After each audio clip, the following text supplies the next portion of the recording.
اس مجمع کے اندر وہ لوگ بھی ہوں گے جو میری اس آواز کو صوبائی اور مرکزی گورنمنٹ تک پہنچائیں گے۔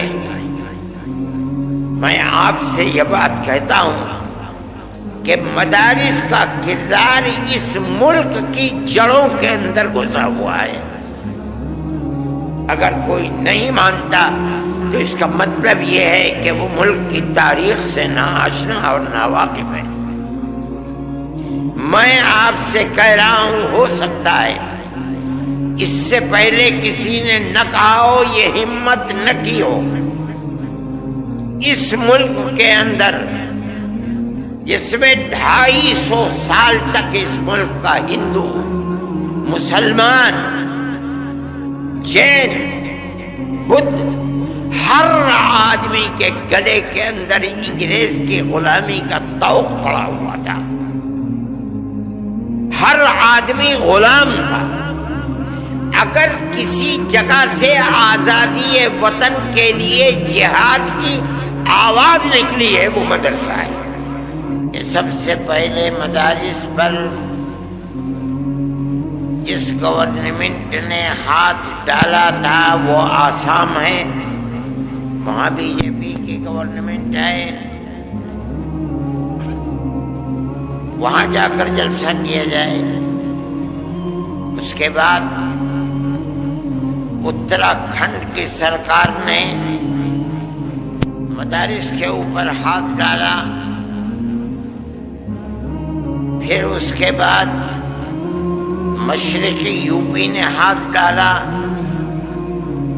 اور اب چند دنوں کی خبر ہے کہ ہریانہ سرکار نے پانی پت وغیرہ کے اندر مدارس کے اوپر نوٹس بھیجنے شروع کر دیے ہیں۔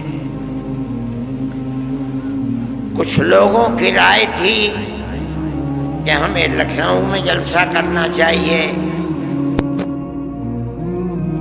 لیکن ہم نے ابتدا کے اندر غور و خوض کر کے، چونکہ بڑے بڑے مدارس کی جگہ یہ صوبہ ہے، ہمارا صوبہ ہے، اس لیے ہمیں پہلے یہاں اپنی چیز کو پیش کرنا چاہیے، اور خاص طریقے پر مشرقی یو پی کے اندر ارباب مدارس کو جمع کر کے ان سے گفتگو کرنی چاہیے۔ کوئی عام جلسہ نہیں ہے۔ ارباب مدارس پڑھے لکھے لوگ ہیں، آپ حضرات جانتے ہیں، اس لیے ہم آپ ہی سے گفتگو کرنا چاہتے ہیں، اور اس واسطے سے اپنی بات صوبائی گورنمنٹ بلکہ ہم مرکزی گورنمنٹ تک اپنی بات کو پہنچانا چاہتے ہیں۔ مدارس اسلامیہ صرف درسگاہیں نہیں ہیں۔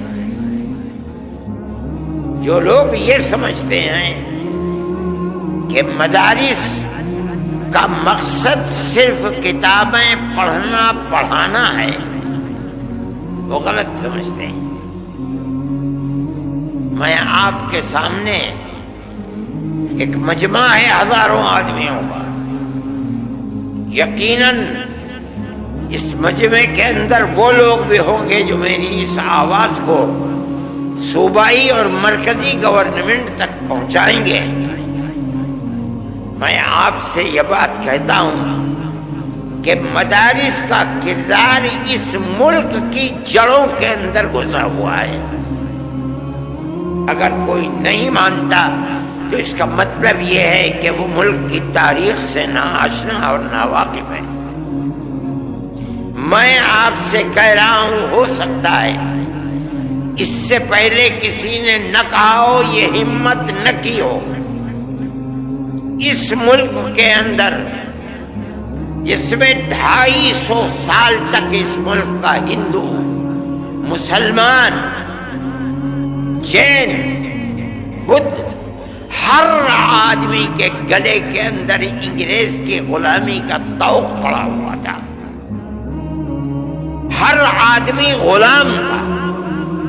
اگر کسی جگہ سے آزادی وطن کے لیے جہاد کی آواز نکلی ہے وہ مدرسہ ہے. سب سے پہلا آدمی 1803 کے اندر جس دن انگریز نے کہا کہ ملک بادشاہ کا اور جنتا اللہ کی، لیکن حکومت آج سے ایسٹ انڈیا کمپنی کی ہے، سب سے پہلی آواز اس بات کی کہ ملک غلام ہو گیا اور آزادی وطن کے لیے جہاد کرنا ہر مسلمان اور ہر ہندوستانی کا فرض ہے. ایک عالم دین کی آواز تھی جو حضرت شاہ ولی اللہ محدث دہلوی کے بیٹے اور ان کے بیٹوں میں سب سے زیادہ علم جن کے دماغ اور سینے کے اندر پیوستہ شاہ عبدالعزیز صاحب محدث دہلوی، ایک مدرسے کے اندر دلی میں جس کو لوگ ان کے دادا کے نام پر رحیمیہ مدرسہ کہتے ہیں، آج بھی وہ کلا محل کے اندر اس مدرسے کی باقیات موجود ہیں. اس مدرسے سے آواز نکلی تھی کہ ملک غلام ہو گیا، ہندو غلام ہے، مسلمان غلام ہے، اکثریت غلام ہے، اقلیت غلام ہے، ہمیں جہاد آزادی کرنا ہمارا مذہبی طریقہ ہے.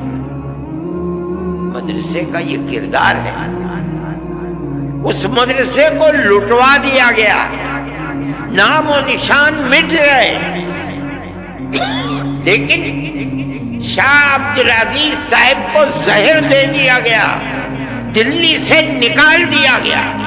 لیکن وہ ایسا مرد مجاہد تھا کہ سب کچھ برداشت کیا مگر اس سے پیچھے نہیں ہٹے. یہ ایک مدرسے سے نکلنے والی آزادی. میں کہتا ہوں کہ آج جن مدرسوں کے اندر تالے لگائے جا رہے ہیں یہی مدرسے تھے. سب سے پہلا مدرسہ دلی کا مدرسہ تھا جس نے غلامی کے خلاف آواز نکالی اور اتنے بڑے بڑے افراد کو پیدا کر دیا جنہوں نے 150 سال کی محنت کے بعد ملک کو آزاد کرا دیا. میں کہتا ہوں میری سمجھ میں نہیں آتی آج ان مدرسوں کو یہ کہا جائے کہ یہ دہشت گردی کا اڈا ہے. جو پڑھایا جا رہا ہے وہ دہشت گردی پڑھائی جا رہی ہے. اس کا مطلب ہے کہ وہ ایسے جاہل اور بے وقوف ہیں کہ انہیں ملک کی تاریخ کا کچھ پتہ نہیں ہے. پھر آپ دوسری جو سب سے بڑی چیز ہے وہ مساجد کے اوپر ہے. بلڈوزر چلائے جا رہے ہیں، جاہل ہیں، لوگ نہیں جانتے. حضرت شاہ عبدالعزیز صاحب نے مرکز مسجد کو بنایا تھا اور ایک اپنے خاندان کے شاہ اسماعیل شہید اور ایک آپ کے قریب رائے بریلی کے حضرت مولانا علی میاں صاحب رحمۃ اللہ علیہ کے آباء و اجداد میں جو ان سے متعلق تھے شاہ عبدالعزیز سے، ان دونوں کو جہاد آزادی وطن کے لیے کھڑا کیا. لوگ نہیں جانتے. اور مرکز ایک مسجد کو بنایا دلی کے اندر، اس کا نام تھا اکبری مسجد، جس کو شاہ جہاں کی بیٹی اکبری بیگم نے اس مسجد کو تعمیر کیا تھا. اس مسجد کو سید اسماعیل شہید رحمت اللہ علیہ کی تحریک کے لیے مرکز بنایا گیا. وہ تحریک یہیں سے چلی ہے. ان مسجدوں کو کہا جاتا ہے کہ ان کے اندر تالے بند کرو، بلڈوزر سے ان مسجدوں کو گرا دو. ارے پاگل ہو، بے وقوف ہو، اگر تمہارے گردن کے اندر غلامی کا طوق پڑا ہوا تھا، تم غلام تھے انگریز کے، تمہارے اندر ہمت نہیں تھی کہ تم انگریز کے خلاف کچھ کہہ سکو. اگر آواز اٹھی ہے انہی مسجد اور انہی مدرسوں سے اٹھی ہے. آج لوگ نہیں جانتے انگریز نے اس مسجد کو جو اکبری بیگم شاہ جہان کی بیٹی کی بنائی ہوئی تھی، ان کی تحریک کے خلاف اس کو تہس نہس کر دیا، دفن کر دیا۔ وہ پارک ہے، ایڈورڈ پارک اس کا نام تھا، آج سبھاش اس کا نام ہے۔ دنیا نہیں جانتی جن مدرسوں کو اور مسجدوں کو تم بلڈوزر چلا کر برباد کر رہے ہو، یہی ملک کی آزادی اور غلامی سے نکالنے کی بنیادیں تھی، لوگ نہیں جانتے۔ میں یہ کہتا ہوں کہ کس بنیاد کے اوپر تم ان کی مخالفت کرتے؟ یہی مدرسے تھے کہ اس کے بعد جب تم نے ان مدرسوں کو برباد کرا دیا، انگریز نے برباد کیا، تحریک اپنی جگہ پر رہی، ختم نہیں ہوئی۔ حضرت شاہ اسماعیل شہید رحمت اللہ علیہ اور ان کے ساتھی آزادی وطن کے لیے صوبہ سرحد جو آزاد قبائل ہے وہاں پہنچ گئے، جہاد کرتے رہے، یہاں تک کہ سن 1832 کے اندر وہ شہید ہو گئے جہاد کرتے کرتے، چھوڑ دیا لوگوں نے، تتر بتر ہو گئے۔ لیکن لوگ واپس آئے اور آنے کے بعد سن 30-32 سے لے کر سن 57 تک اپنا کام کرتے رہے، یہاں تک کہ 1857 کے اندر انہوں نے پھر دوبارہ جہاد کو بلند کیا، جس کو انگریز نے غدر کا نام دیا۔ اس جہاد کے اندر تاریخ کو اٹھا کر دیکھو، آج مصیبت یہ ہے کہ مرکز سے لے کر صوبائی حکومت تک کوئی پڑھنے والا آدمی نہیں ہے، بڑے سے بڑا ان پڑھ آدمی بیٹھا ہوا ہے۔ سن 1857 کے اندر جہاد کے اندر صرف دلی میں روشن مستقبل، روح روشن مستقبل، ان کتابوں کو اٹھا کر دیکھو، صرف دلی کے اندر 32,000 علماء کا قتل ہوا ہے۔ کون لوگ تھے؟ یہ وہی تحریک تھی جو شاہ عبدالعزیز صاحب رحمت اللہ علیہ نے دلی کے ایک مدرسے سے اس تحریک کو بلند کیا تھا، جس کا مرکز اکبری مسجد کو بنایا تھا۔ اس مسجد کی در و دیوار آج بھی اینٹیں دفن ہیں۔ ابھی 5-7 سال پہلے شعیب اقبال جو اسمبلی کے ممبر ہوا کرتے تھے، اتفاق سے وہ زمین کو کیوں کھودا نہیں معلوم، اس کے باقیات مل گئے، لیکن بی جے پی گورنمنٹ نے ان کو باقیات کو باقی نہیں رہنے دیا، اس کو پھر پاٹ کر کے زمین کے اندر دفن کر دیا گیا۔ وہ ایک تاریخ تھی۔ یہ مسجدیں اور یہ مدرسے اسی تاریخ کے نمونے ہیں۔ کوئی ہے مائی کا لال بتائے وہ کون سی جگہیں ہیں جہاں سے آزادی وطن اور غلامی کی زنجیر کو نکال کر پھینکنے کے لیے مرکز بنائے؟ کوئی بتا سکتا ہے؟ میں مسلمان ہوں، میں کہہ رہا ہوں، علل اعلان کہہ رہا ہوں، تاریخ کی کتابوں کو پڑھو، اگر غلط کہہ رہا ہوں بتاؤ غلط ہے۔ کیوں مدرسوں کے پیچھے پڑے ہوئے؟ ہمارا تعلق کوئی سیاست سے نہیں ہے۔ پھر دیکھیے، جب 1857 کے اندر 2 لاکھ مسلمان شہید کر لیا گیا، ابھی 1-1.5 مہینہ پہلے، بلکہ 1 ہی مہینہ ابھی ہوا ہے کہ جب وقف کے مسئلے کے اندر پارلیمنٹ کے اندر گفتگو ہوئی تو ایک ہندو، بڑی بہترین اردو بولنے والا، میرے اس کے باپ سے تعلقات تھے، جو آسام کا چیف منسٹر تھا، اس کا بیٹا ہے گوگوئی، اس نے تقریر کی، پارلیمنٹ میں کہا کہ 2 لاکھ مسلمانوں نے اپنی جان آزادی وطن کے لیے دی ہے۔ ان لوگوں کے نام لیے جنہوں نے آزادی وطن کے لیے اپنی جان کو قربان کیا ہے، اور یہ ایک حقیقت ہے۔ نتیجہ کیا ہوا اس کا؟ ملک آزاد ہوا۔ کیسے کیسے افراد پیدا کیے۔ دارالعلوم کی بنیاد اسی پر بنی ہے۔ جب 1857 میں خدا کی قدرت آزادی وطن کے لیے جو لوگ کھڑے ہوئے تھے انگریز کے خلاف، ان کے حق میں فیصلہ اللہ کا نہیں تھا، ناکام ہو گئے۔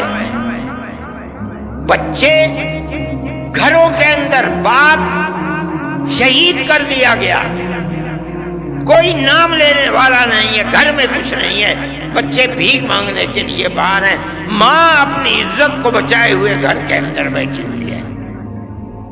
چرچ کے لوگ نکل رہے ہیں، ان بچوں کا ہاتھ پکڑ رہے ہیں، ہمیں دو بچے، ہم اسے مفت پڑھائیں گے، مفت لکھائیں گے، مفت کپڑے دیں گے پہننے کے لیے، پڑھا کر کے ملازمت دیں گے کہ اپنے پیٹ کو بھی پالے گا، تمہارے پیٹ کو بھی پالے گا۔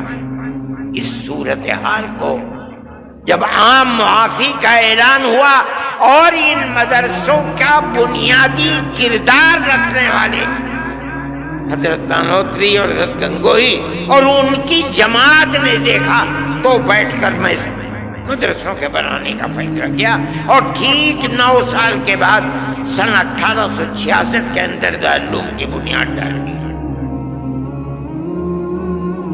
اس بنیاد کے بعد سب سے پہلی شخصیت جو سامنے آئی ہے وہ حضرت شیخ الہند رحمۃ اللہ علیہ کی شخصیت کہی جاتی ہے۔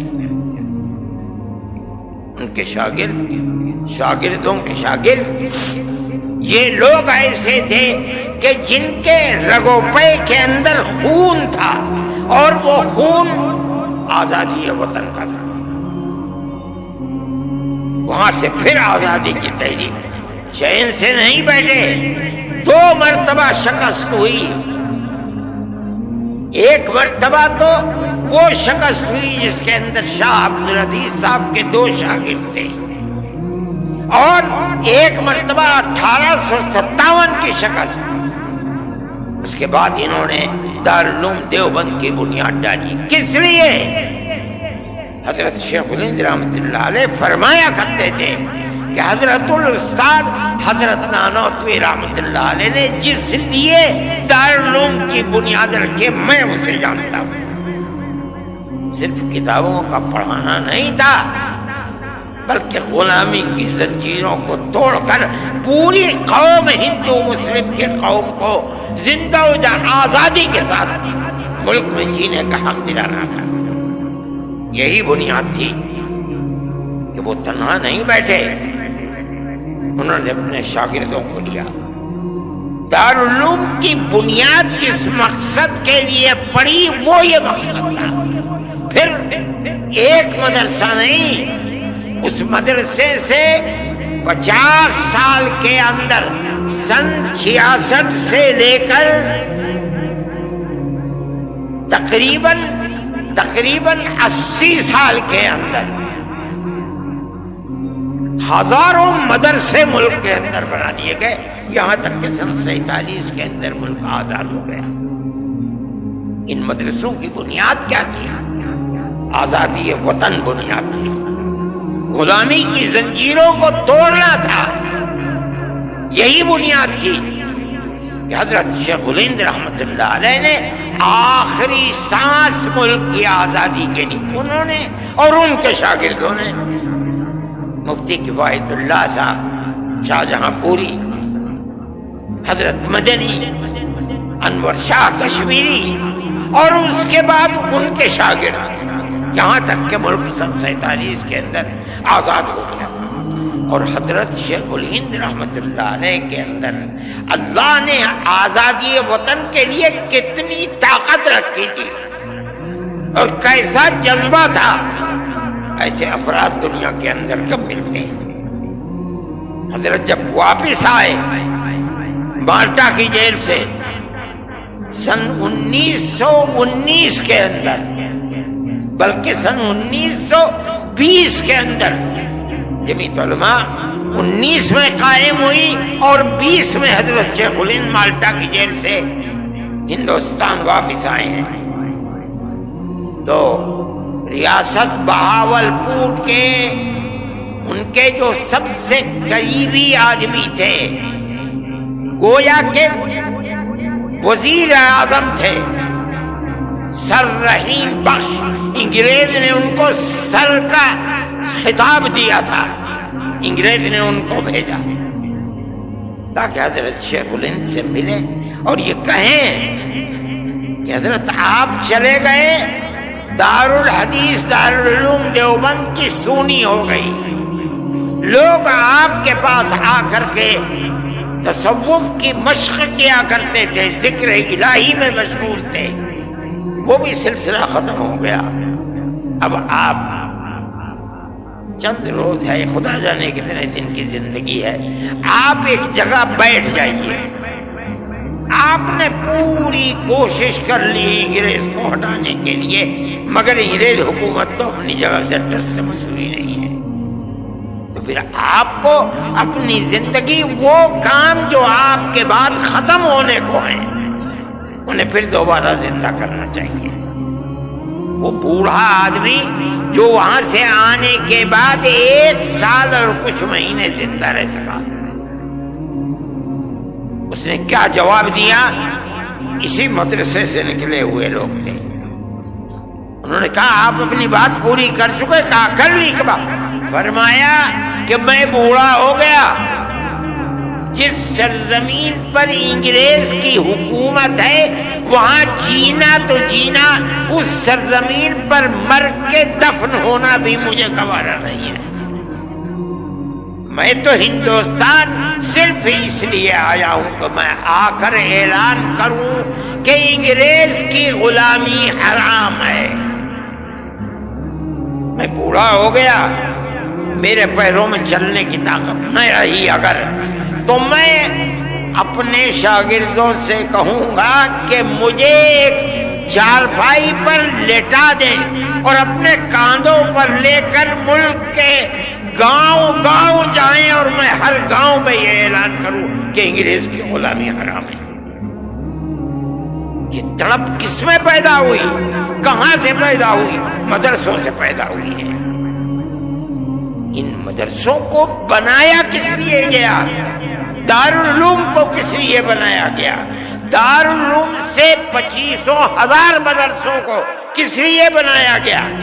اس ملک کے اندر آزادی کے جذبہ جہاد کے لیے بنایا گیا، ہندو مسلم محبت کے لیے بنایا گیا، ملک کے اندر امن و امان قائم کرنے کے لیے بنایا گیا۔ تم ان مدرسوں کو کیوں ان کی جڑ کو کھودتے ہو؟ وہ تم سے کچھ نہیں لیتے۔ مسلمان رکشا چلاتا ہے اور صبح سے شام تک جو ملتا ہے اس میں سے 2 پیسے اپنے مدرسے کو ہی دیتا ہے۔ ہم تو کسی دولت مند کے سے پیسے نہیں مانگتے، کسی گورنمنٹ سے پیسہ نہیں مانگتے۔ ایک مرتبہ اندرا جی تھی، نہیں سونیا جی تھی،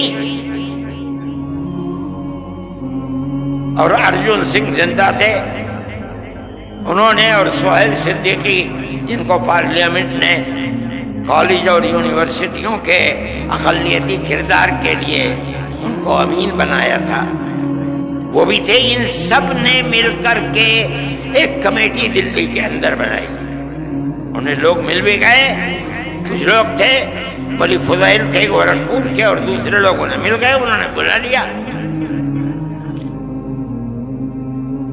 مجھے بھی بلایا مگر میں بھول گیا۔ مجھے ایک صاحب نے کہا کہ بھائی انہوں نے بلایا تھا تم گئے نہیں۔ مجھے یاد آیا، میں فوراً گھر میں گیا، بریف کیس میں ایک جوڑی کپڑا رکھا اور ایک گاڑی 10 بجے جاتی تھی، میں اس گاڑی میں سوار ہو کے دلی پہنچ گیا۔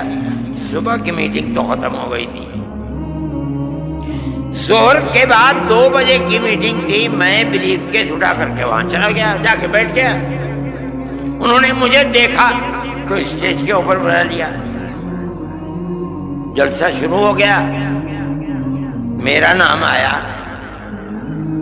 تو میں کھڑا ہو گیا اور میں نے کہا کہ مدارس کے سلسلے میں آپ جو تحریک چلا رہے ہیں کہ مدارس مدرسہ بورڈ سے ملحق ہو، اور آپ 800 کروڑ کا بجٹ بھی لے کر کے آ گئے، آپ کیوں یہ چاہتے ہیں؟ آپ کو مدرسوں کے کردار کا پتہ ہے کہ مدرسوں نے کیا کیا ہے؟ میں نے ان کے سامنے یہ چیز رکھی کہ ملک غلام تھا، مدرسوں کی تحریک دارالعلوم دیوبند سے چلی، بنیاد اس کی کیا تھی؟ آپ سے وہ 2 پیسے نہیں چاہتے، اس لیے کہ انہیں یقین ہے کہ اگر آپ پیسہ دیں گے تو کل کو آپ ان کے نظام تعلیم میں بھی دخل دیں گے، ان کے نصاب تعلیم میں بھی دخل دیں گے۔ وہ اپنے آپ کو آزاد رکھنا چاہتے ہیں۔ ارجن سنگھ کہنے لگے کہ ہم وعدہ کرتے ہیں کہ ہم دخل نہیں دیں گے۔ میں نے کہا میں نہیں کہتا ہوں کہ آپ جھوٹ بول رہے ہیں، بالکل سچ بول رہے ہیں، لیکن آپ میری ایک بات کا جواب دیں۔ ابھی الیکشن کے اندر 2 سال باقی ہیں، 3 سال گزر چکے، اقتدار کی کرسی پر آپ بیٹھے ہیں، آپ کہہ رہے ہیں کہ ہم دخل نہیں دیں گے۔ کیا آپ مجھے گارنٹی دے سکتے ہیں کہ 2 سال کے بعد جو اگلا الیکشن ہوگا آپ ہی جیت کر آئیں گے؟ کہنے لگا نہیں، گارنٹی نہیں دے سکتے۔ میں نے کہا صحیح کہتے ہیں، آپ تو 2 سال کی بھی گارنٹی نہیں دے سکتے، اور میں مدرسے کا آدمی ہوں، میں اپنے دل کے اندر یہ ارمان رکھتا ہوں کہ اگر اللہ نے مجھے قیامت تک کی زندگی دی تو میں قیامت تک مدرسے کو زندہ رکھوں گا۔ میرا آپ سے کیسے ساتھ ہو سکتا ہے؟ اس لیے میں جمعیت علماء کے پلیٹ فارم سے کہتا ہوں، ہم کل بھی مخالف تھے گورنمنٹ کی مدد کے، آج بھی مخالف ہیں، اور جب تک زندہ رہیں گے مخالفت کرتے رہیں گے۔ ہمیں آپ کی کیا ضرورت ہے؟ مدرسہ ہماری دنیا نہیں ہے، ہمارا دین ہے۔ جس طرح مسجد ہمارا دین ہے، اسی طرح مدرسہ بھی ہمارا دین ہے۔ اگر مسجد میں نماز پڑھی جاتی ہے، مدرسے میں نماز پڑھنا سکھلایا جاتا ہے۔ اگر مسجد میں قرآن پڑھا جاتا ہے، مدرسے میں قرآن پڑھنا سکھلایا جاتا ہے۔ دونوں ایک چیزیں ہیں۔ جب ہم مسجد میں آپ سے کوئی مدد نہیں لیتے، ہم مدرسے میں کیوں آپ سے مدد لیں؟ ہم نہیں آپ سے مدد لینا چاہتے ہیں۔ میں نے یہ بات کہی، میرے آدمی تھے وہاں بہت، لیکن صبح سے جو سن رہے تھے سب خاموش بیٹھے ہوئے تھے۔ میرے بعد ایک اور صاحب کھڑے ہوئے، پہلے تو انہوں نے یہ کہا کہ آپ نے مجھے وقت دیا اور ارشد کے بعد وقت دے دیا۔ میں نے کہا آپ مطمئن رہیں، آپ نے میری بات سنی ہے، میں آپ کی بات سنوں گا، کوئی میں نقد نہیں کروں گا۔ میرے اندر یہ ہمت ہے۔ انہوں نے بولنا شروع کیا۔ تھوڑی دیر کے بعد جیسے انہوں نے کہا کہ مدرسوں نے اپنے کردار کو ختم کر دیا، بس وہ تو سارے لوگ کھڑے ہو گئے اور نکالو اور مارو اور بھگا دو یہاں سے۔ میں نے سہیل صدیقی کے اوپر ہاتھ رکھا، میں نے کہا بھائی چم میں جا رہا ہوں، پکڑ لیا مجھے، خدا کے لیے مت جاؤ، اس مجمع کو ہم قابو میں نہیں کر پائیں گے۔ میں نے انہیں سمجھایا، وہ بیٹھ گئے۔ میں یہ بات کہتا ہوں کہ گورنمنٹ کی طرف سے کوئی بھی ایسی بات جو مدرسے اور مسجدوں کے اوپر کوئی زنجیر باندھنے کی چیز ہے، کیوں ہو رہا ہے؟ مدرسوں نے تو اس ملک کی آزادی کے لیے سب سے پہلی آواز مدرسوں نے اٹھائی ہے۔ وہ مسجد جس کو انگریز نے مکمل تباہ کر دیا، اکبری مسجد، کیا ہوا تھا وہاں؟ غلامی کی زنجیر کو توڑنے کی تحریک وہاں سے چلی تھی۔ آج بھی اگر زمین کو کھودو گے ایڈورڈ پارک کی تو وہاں سے وہ ان کی دیواریں مل جائیں گی۔ آج انہی مسجدوں کے لیے یہ صورتحال چل رہی ہے، کیسے قابل قبول ہو سکتی ہے؟ ہم یہ سمجھتے ہیں کہ ملک کے اندر جو چیز جو ذہن پنپ رہا ہے وہ اس ملک کو تباہی کی طرف لے کر کے چل رہا ہے۔ ایک چیز نہیں ہے، مدرسے اور مسجدوں کا مسئلہ ہے۔ اسلام کے خلاف جو تحریکیں چل رہی ہیں وہ تحریکیں انتہائی بدترین تحریکیں۔ سب سے پہلا مسئلہ ہے طلاق، ہم اس کے اوپر خاموش رہے، ہم گورنمنٹ کے مقابلے میں نہیں آئے۔ ہم نے یہ سوچا کہ بھئی ایک چیز ہے، چلو جس کے دل کے اندر ہی ایمان ہے وہ اسلام کے قانون پر عمل کرے گا، جو کورٹ میں جائے گا کورٹ اس کے لیے فیصلہ کرے گا۔ لیکن اس کے بعد اسلام کے نظام کو درہم برہم کرنے کے لیے آگے آ گئے۔ اتراکھنڈ کے اندر یہی صورتحال چل پڑی۔ پھر چلیے اتراکھنڈ کے اندر چل رہی تھی، مرکزی گورنمنٹ نے اس کے سلسلے میں تمام ادیان کو ملا کر کے ایک نیا دین بنانے کی بات کو شروع کر دیا۔ ہم اس کے مخالف تھے۔ دستور کے اندر جو ہندوستان کا دستور ہے، جمعیت علماء، ہمارے اکابر شیخ الہند مولانا ابوالکلام آزاد، مولانا حفظ الرحمان صاحب، جو لوگ پارلیمنٹ کے اندر گھسے ہوئے تھے، اور جمعیت علماء برابر جیسے جیسے آزادی وطن کی چیز سامنے آ رہی تھی ہمیشہ عہد لیتی چلتی تھی، ہم سے وعدہ کرو کہ ملک آزاد ہوگا، جو گورنمنٹ بنے گی، جو دستور بنے گا وہ سیکولر دستور ہوگا۔ اور کانگریس ہم سے وعدہ کرتی چلتی تھی۔ میرے پاس تحریریں موجود ہیں کہ جن کے اندر موتی لال نہرو، جواہر لال نہرو، گاندھی جی، کانگریس کی ورکنگ کمیٹیوں کی تجاویز ہیں۔ وہ یہ کہتے ہیں کہ ہم یقین دیتے ہیں کہ مسلمانوں کا مذہب، مسلمانوں کے اوقاف، مسلمانوں کی مسجدیں، مسلمانوں کے امام باڑے، ان کی زبان، ان کا کلچر، ایک لمبی فہرست، ہر چیز محفوظ رہے۔ ملک آزاد ہو گیا۔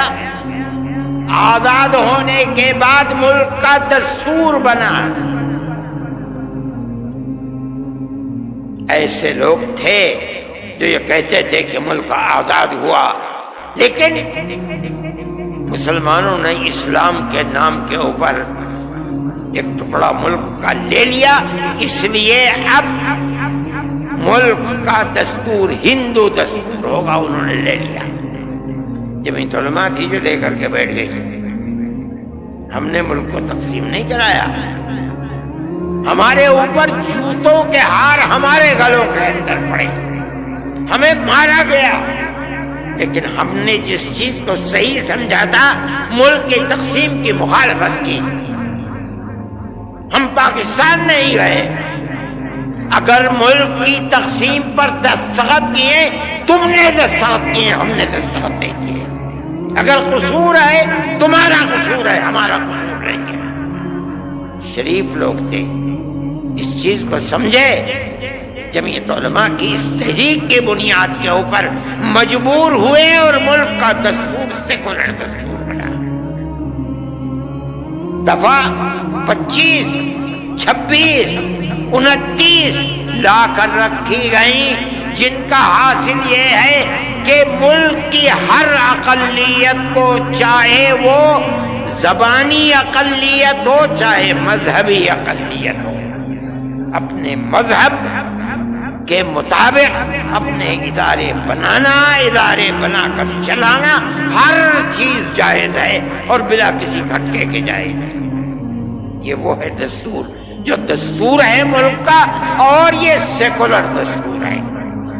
اسی بنیاد کے اوپر مسلمان زندہ ہے۔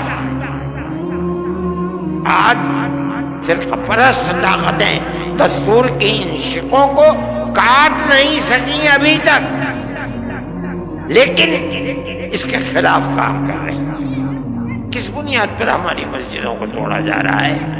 آپ کو ہمارے مدرسوں سے کیا لینا ہے؟ ہمارے مدرسے کے اندر پڑھنے والے کوئی احتجاج نہیں کرتے، بسوں کو آگ نہیں لگاتے، ریلوں کو آگ نہیں لگاتے، کوئی جھگڑا نہیں کرتے، امن و امان کے ساتھ زندگی گزارتے ہیں، پڑھتے ہیں اور اپنی زندگی کو گزارتے ہیں۔ آپ کے اوپر کیوں شاخ گزرتی ہے یہ بات؟ کیا آپ ملک کے امن و امان کو پسند نہیں کرتے؟ میرے بھائی، جمعیت علماء کا یہ دستور ہے، جمعیت علماء اس چیز کو لے کر چل رہی ہے، آپ حضرات کو اس کی طرف توجہ کرنی چاہیے۔